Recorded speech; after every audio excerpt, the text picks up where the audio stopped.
Hello and welcome to this course on building a responsive app in Flutter. By joining this course, you will learn responsive design guidelines and how to implement them in your next Flutter app. Here is an app that adapts to any screen size responsively. By the end of this course, you will be able to build this responsive app yourself. Compare this with a non-responsive app here. This app's layout would work fine on a large screen, but when it's run on a small screen, it's hard to see its font and interact with its user interface. Its app users would simply move away to another app. But when you build the same app with responsiveness, it adapts nicely to a mobile device.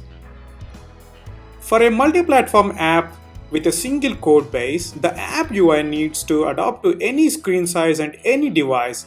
In other words, it needs to be responsive. Here are the challenges you will face when building a responsive app. How to handle your app UI for so many different screen sizes and devices on the market. And how many layouts would you implement for each app screen? And what would change in each of these layouts? Is it complicated and takes too long to build responsiveness? In this course, we will address all these challenges. First, I will take you through the responsive design theory. Then I will show you how to implement these design guidelines and patterns in a Flutter app. Not only that, I will provide a full code walkthrough of the Places responsive app. You will be able to download the source code of this app at the end of this course. By the end of this course, you will learn both design and implementation, and you will be able to build your next Flutter app that works responsively on any screen size, any device, and any OS platform. My name is Naresh Idiga. I'm a senior Android consultant and founder at Roboto Systems.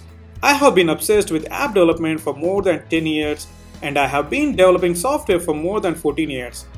I hope you enjoy this course and learn the fundamental building block of developing an awesome app. Enroll into this course now and build your next Flutter app responsively.